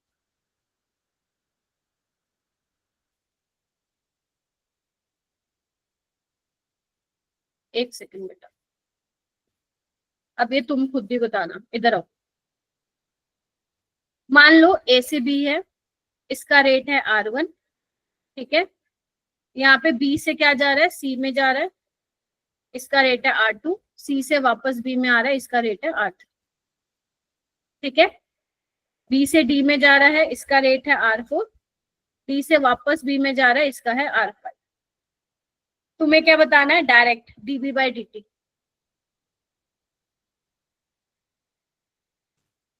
देखो जो चीज बन रही होती है ना जिस रेट से, वो तो ऐड हो जाएगा, और जहां से वो डिसअपियर हो रही है वहां पे क्या हो जाएगा? बोलो माइनस। यस और नो? यहाँ से ए से बी में की बात करूं, आप कर भी सकते हो, पूरा करके भी देख सकते हो। तो ए से बी, यहाँ पे बी बन रहा है ना, तो R1। सी से बी जा रहे हो, बी बन रहा है ना, R3। डी से बी में जा रहे हो, बी बन रहा है ना, R5। यहाँ से डिसअपियर हो रहा है, माइनस R2।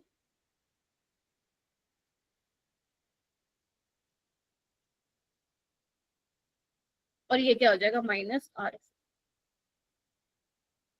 बोलो। Yes, ma'am. Yes.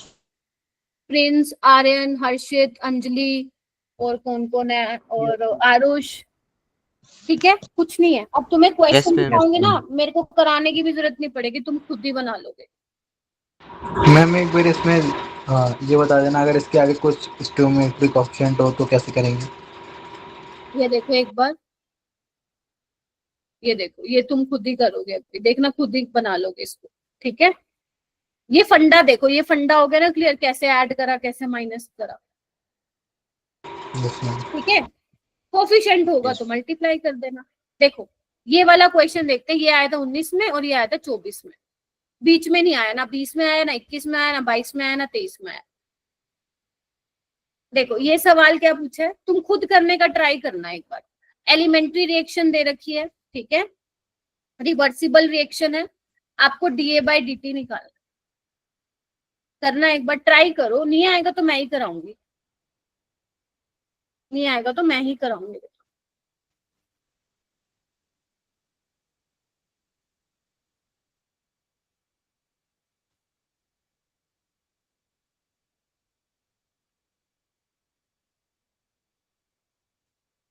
करो।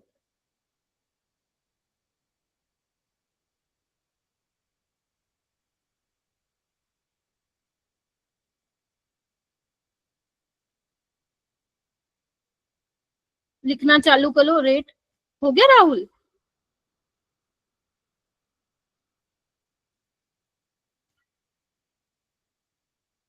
कोई मुझे बताएगा?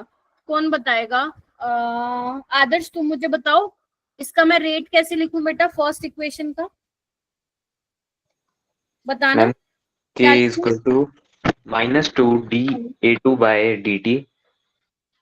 -2 dA2 by yes मैम, तो नहीं तो वो आएगा -A2 by dt is equal to 1/2 dA by dt होगा। ठीक है, 2 तो को यहाँ मैं पे पहले मैं क्या करूँ, 1/2, तुम 2 उधर ले गए थे ना, Yes, ये ma'am. बाई डी, ठीक है। A2 वैसे हमें चाहिए नहीं, चलो लिख, हाँ चाहिएगा, ऑप्शन में दिखाई दे रहा है, लिख लेते हैं। ये आ जाएगा आपके पास d by D T of A2, ठीक है, और रेट किसके बराबर होगा यहाँ पे, K1A2, बोलो हाँ या ना। यही तो करते हैं ना हम रेट में, भूल गए? रेट लो में क्या करते हैं, directly proportional to concentration of reactant होता है ना, बोलो ऐसे ही तो करते थे हम, हाँ या ना? yes ma'am. मुझे d/dt ऑफ A2 नहीं चाहिए, तो मैं क्यों लिखूं इसको, नहीं लिखती मैं। ऑलराइट, यहाँ पे क्या होगा, -12 dA/dt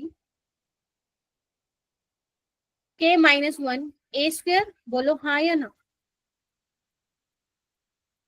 मुझे चाहिए dA/dt, तो ये कितना हो जाएगा देखना, 2 यहाँ पहुंचा दू, देखो, और यहाँ 2 पहुंचा दू, देखो हाँ या ना?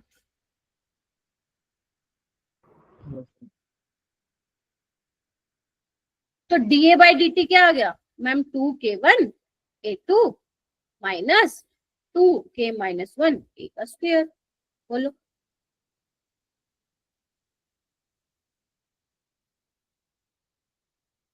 बनी बात या दोबारा समझाओ? सारा वही है जो तुम पढ़ के आए थे पहले, रेट लिखना, रेट लो लिखना, सब वही है, बस नाम बदल गया थोड़ा सा। ठीक है, क्या मुझे दोबारा समझाना है? इसका आंसर आ जाएगा आपका ऑप्शन नंबर बी। dA/dt निकाल लो, यहाँ से भी निकाल लो, और फिर उसके अकॉर्डिंग वैल्यू रख दो जो पूछा है। ठीक है, चलिए आगे देखते हैं जो 2024 में आया था सवाल। अब यहाँ पे देखो क्या दिया हुआ है, फॉर अ रिएक्शन A से B बन रहा है, ठीक है मैम, और B से क्या बन रहा है, C बन रहा है, हाँ यही दिया हुआ है। वो क्या कह रहे हैं, rate of formation of B set to B 0, मतलब dB/dt क्या लिया इन्होंने, बोलो 0, then the concentration of B, क्या करूंगी मैं, dB/dt क्या हो जाएगा यहाँ पे, K1 है, बोलो, और यहाँ पे क्या हो जाएगा, माइनस dB/dt K2B, हाँ या ना? तो dB/dt क्या हो जाएगा, K1 है माइनस K2 है, बोलो, ये तो 0 हो ही गया, तो K1 is equal to K2B है, K2B,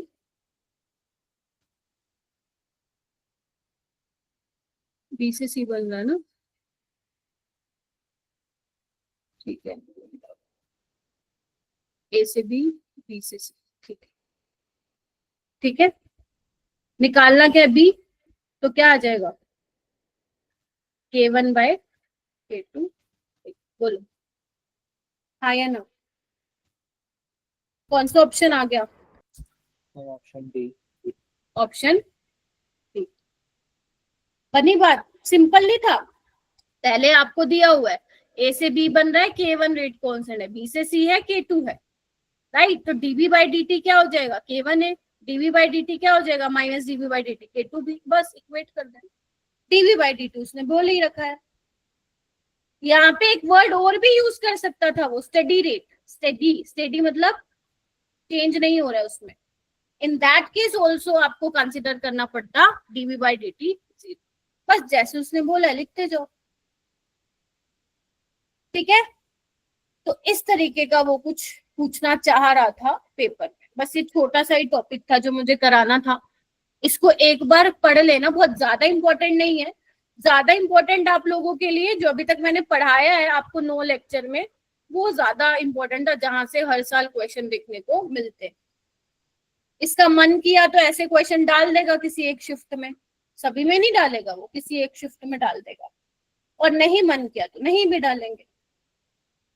ठीक है, चलिए हो गया, मुझे कंफर्म कर दो ताकि मैं फिर वो वाला क्वेश्चन करवाऊं आप लोग। Yes ma'am. Yes ma'am. अब आ जाओ इस क्वेश्चन पे।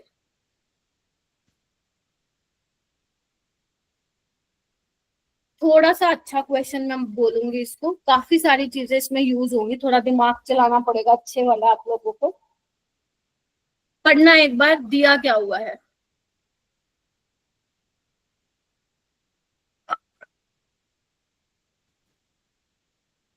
पहले पढ़ लो दिया क्या हुआ है, फिर मैं करवाती हूँ इसको।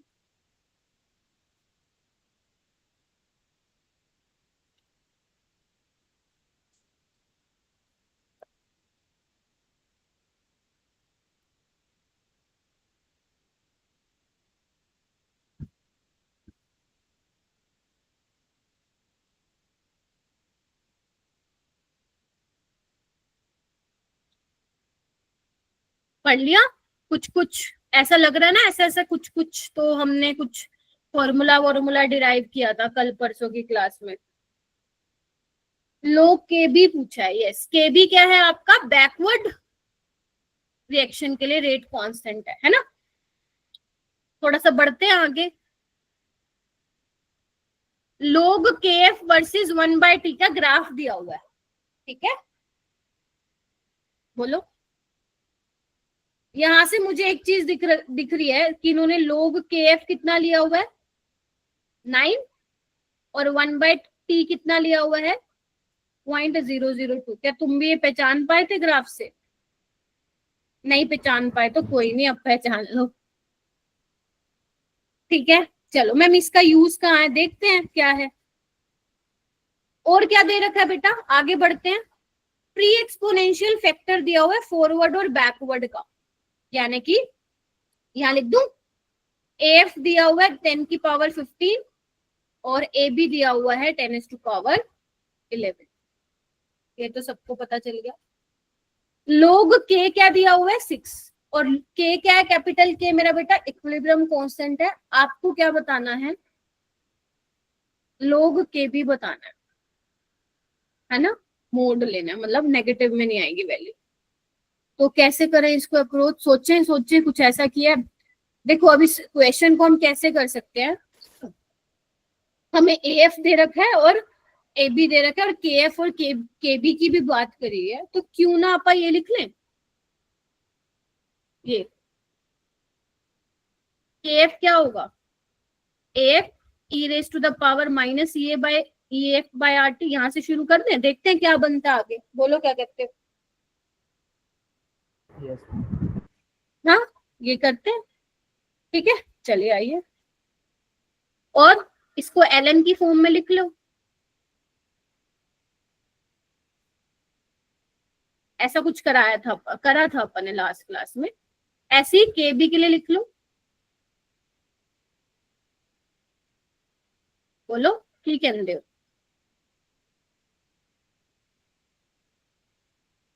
अब तुम ध्यान से देखो, यहाँ पे इक्विलिब्रियम कांस्टेंट की वैल्यू दे रखी है ना, कहाँ दे रखी है, लोग के दे रखा है सी। और मैंने तुम्हें बताया था के किसके बराबर आ रहा था, के फॉरवर्ड बाय के बैकवर्ड के बराबर आ रहा था, बोलो लास्ट क्लास में। तो क्यों ना मैं इसको माइनस कर दूं, तो L N K F minus L N K B, L N A F minus L N A B minus E F plus E A B by R T. Confirm कीजिए। इसको थोड़ा सिंप्लीफाई कर देती हूँ, L N K F by K B, L N A F by A B plus E A backward minus E. बेटा घबराना नहीं है क्वेश्चन देख के, घबराना नहीं है, मैं करा रही हूँ, आप देखो कि कैसे। ऐसा नहीं है कि मैं कुछ और ही उठाया, अपन ने क्लास में इसका वो पढ़ लिया था थ्योरेटिकल अप्रोच कि कैसे आया होगा, अब बस हम उसको अप्लाई कर रहे हैं, ठीक है। ये आ गया, ठीक है। तो अब क्या कर सकते हैं, एल एन, ध्यान से देखना, L N K F by K B, F और ए बी की वैल्यू पता है क्या बेटा मेरे को, हाँ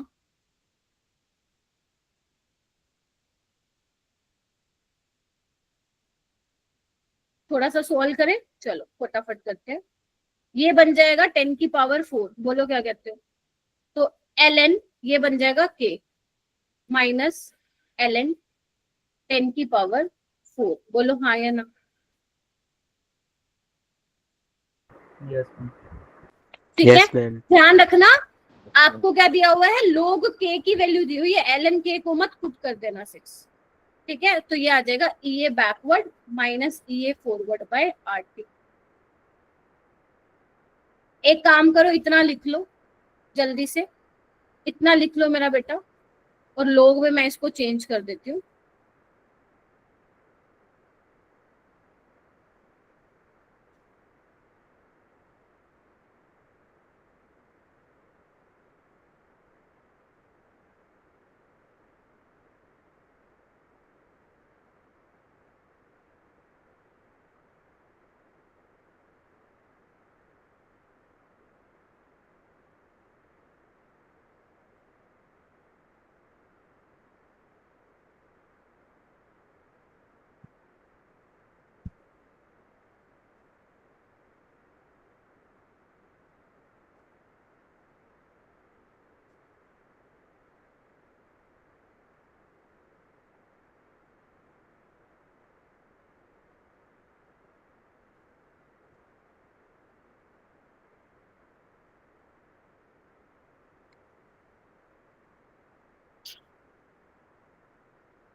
इतना लिख लिया।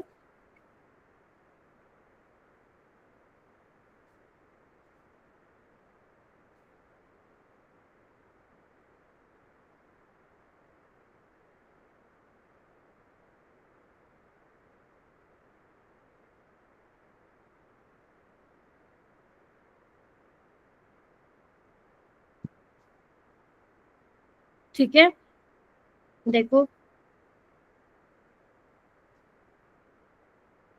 ऑल राइट, हटा रही हूँ बेटा इसको, मैं इसको हटा रही हूँ, ठीक है। Okay ma'am. चलो,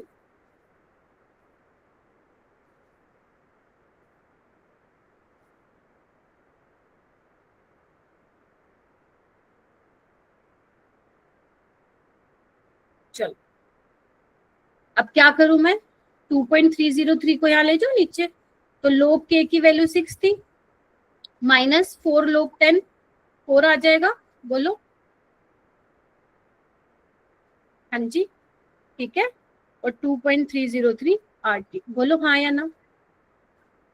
तो ये बैकवर्ड माइनस ये फॉरवर्ड क्या आ गया मेरे पास, ये 2 आ जाएगा, 2 इंटू 2.303, आर को आर ही लिखो, टेम्परेचर दिया हुआ है क्या इन्होंने, हाँ 500 दिया हुआ, 2 0 से ये कटे, 5 2 जा पे ये गया, 2 से 2, यानी कि ये आ जाएगा 2303R। यहाँ तक किसी को कोई दिक्कत है, यहाँ तक किसी को कोई प्रॉब्लम है? No ma'am. ठीक है, अब क्या निकालना, हमें देख के आना पड़ेगा। वो आपको बोल रहा है लोग के बी निकाल दो, लोग के बी। अब लोग के बी कैसे निकालोगे मैम, के बी हमारे पास ये हुआ करता था, है ना। तो एल एन के बी क्या होगा, L N A B minus E B by R T. ये देखो, ये तो तुम फटाफट कर लोगे, बस ये स्टेप बढ़ रहे हैं, देखने में वो नहीं है। तो 2.303 कर लो, लोग में चेंज कर लो, तो मैं डायरेक्ट लिख देती हूँ, लोग के बी, लोग ए बी माइनस, ये बैकवर्ड के लिए था, 2.303 RT। बोलो, ए बी मुझे पता था, पता है ना ए बी, ये देखो बात बन जाएगी। ए बी मुझे पता है, ये भी पता है, ये भी, ये नहीं पता, ये बैकवर्ड। गेटिंग माई पॉइंट, मुझे क्या नहीं पता, ये बैकवर्ड नहीं पता, निकाल के आना पड़ेगा। बोलो कैसे निकाले मेरा बेटा बैकवर्ड, ये फॉरवर्ड आ जाएगा तो ये बैकवर्ड आ जाएगा, ये सुनो। Yes ma'am. चलो, यहाँ पे देखो हमें एक चीज दे रखी थी, लोग के एफ दे रखा है और 1/t दे रखा है, तो क्या यहाँ से हम ये फॉरवर्ड निकाल सकते हैं, सोचना, सोचो सोचो सोचो, सोचे, सोचते हैं।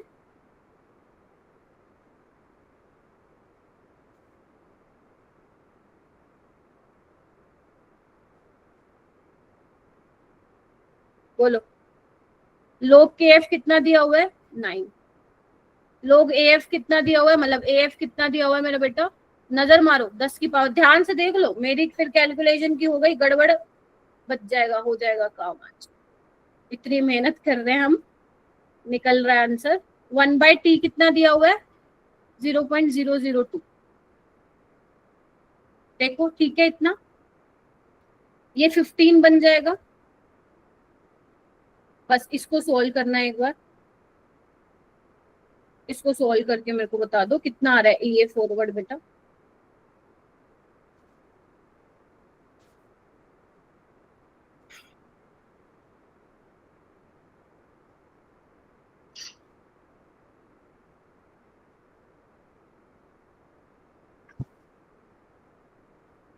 देखना कितना आ रहा है, क्या मैं सोल्व करूं क्या नोटबुक पे?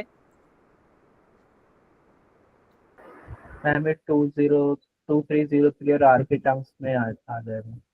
2303 आर आ रहा है इंटू, और क्या आ रहा है साथ में? मैम इंटू 2 आ रहा है। Yes ma'am. ठीक है, एक बार बाकी कंफर्म कर दीजिए बेटा।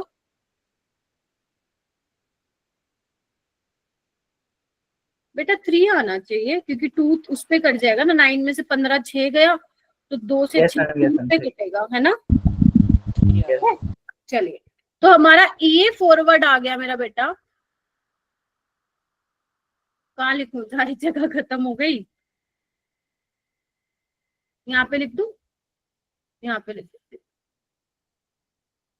ये फॉरवर्ड आ गया मेरे पास, यहाँ पे घबराना नहीं, ये फॉरवर्ड आ गया 3 इंटू 2303 आर, है ना? और हमारा ये बैकवर्ड माइनस ये फॉरवर्ड कितना निकाल के आए थे अपन, ये 2303 आर, ठीक है? तो ये बैकवर्ड कितना आ जाएगा, 42303 इंटू 4 आर। देखो एक बार, 3 हो जाएगा ना, 3 + 1, बोलो बनी बात? इतनी घूम तो नहीं गया ना सर?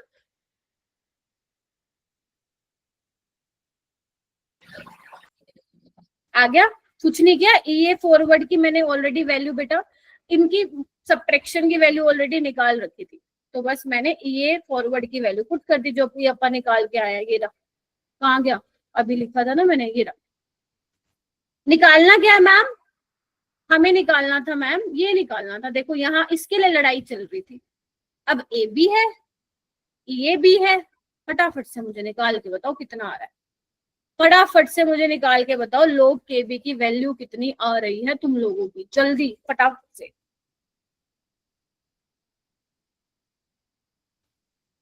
बारह मिनट हो गया आपको इस क्वेश्चन को सॉल्व करते, चलो जल्दी से सॉल्व करो। और ये उतार लेना नोटबुक में, क्योंकि 2 महीने बाद तुम इसको देखोगे तो तुम्हें ही नहीं याद आएगा कि क्या करवा के चले गई मैम।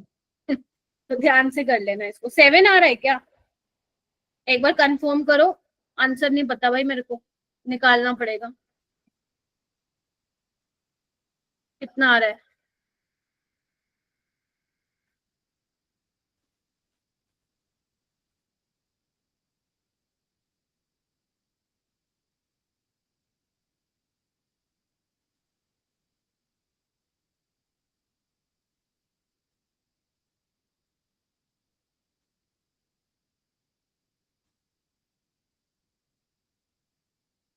आठ से आ गया, निकालो निकालो, मैं भी सोल्व ही कर रही हूँ बेटा। बेटा मेरा तो 5 आ रहा है आंसर, 5 आ रहा है मेरा।